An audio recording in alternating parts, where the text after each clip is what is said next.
Cooking Tycoons is a restaurant strategy and puzzle simulation bundle that includes 3 games: Food Truck Tycoon, Burger Chef Tycoon, and Pizza Bar Tycoon. The games were individually released over the course of 2019 and then packaged together into the Cooking Tycoons bundle in 2020. At first I thought these were mobile games that were ported over to the Switch, but I'm fairly certain at this point that they're actually exclusive to it. The games individually have an MSRP of $4.99, or you can buy the bundle for $12.99, however they have been on sale anywhere from free to $1.99. I paid 49 cents for Food Truck Tycoon and grabbed both Burger Chef and Pizza Bar when they were free. All of the games contain 60 levels that get progressively more difficult as you advance.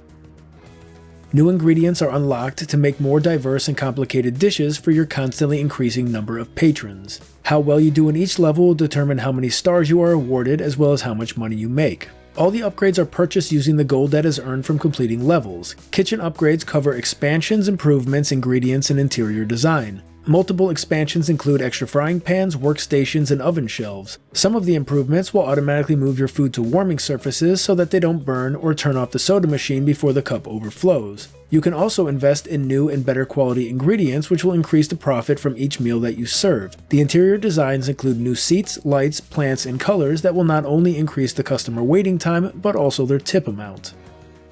You have your choice between 2 playstyles, touch control or Joy-Con control. You can switch between them in the main settings menu, however you are not able to change once you have started a level. The Joy-Con controls do work, but in my opinion, they are incredibly clunky and difficult to get used to. The touch controls are no doubt the way the games were intended to be played and work very well. Bizarrely, by default the games have touch control turned off. When I first bought Food Truck Tycoon, I didn't even realize that there were alternate playstyles, and the Joy-Con controls almost made me put the game away forever and chalk it up as a loss. Even though Food Truck Tycoon was released first, it seems to be the most refined of the 3. It's the only one with a time attack mode and an expansion pack. The time attack mode pits you against 3-minute, 5-minute, and 10-minute long stages to see how many customers you can serve before the timer runs out. You are also given a bell in this mode that can be rung to pull in more customers at will. The expansion pack includes 45 more levels, new challenges, music, and achievements. It costs $1.99, which isn't a bad option if you really find yourself wanting more from the game. Speaking of achievements, each game contains its own set of them with over 100 to unlock altogether. They also reward the player with some extra gold. While some make sense, like purchasing all upgrades, completing the game, and serving enough customers in a set amount of time, there are others that are just a complete bore to unlock. I can understand losing 1 round or burning 1 burger. Hell, I can even get behind an achievement for 5 lost rounds and 5 burned burgers, but losing 10 rounds and burning 30 burgers had me starting levels and just walking away to get them.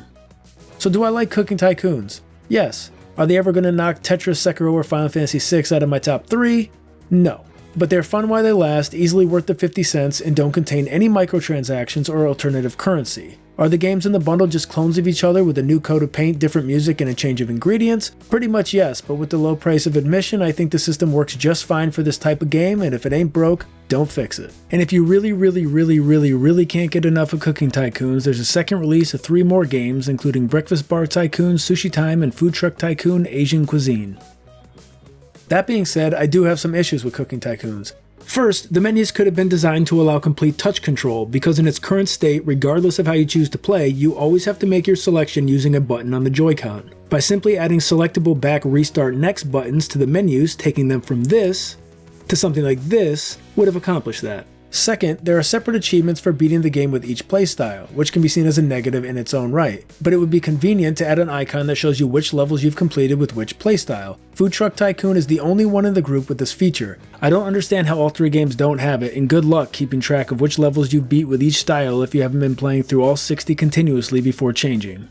Finally, although I do appreciate the lack of microtransactions, I can't help but think that it actually did this series a disservice. Even though the character and food designs do their job, they're not really anything special or memorable. Almost endless content packs could have been created for serving characters from TV shows, movies, comic books, or video games. Just imagine serving Ninja Turtles characters by creating different crazy pizza combinations, or serving SpongeBob characters by creating wacky burgers.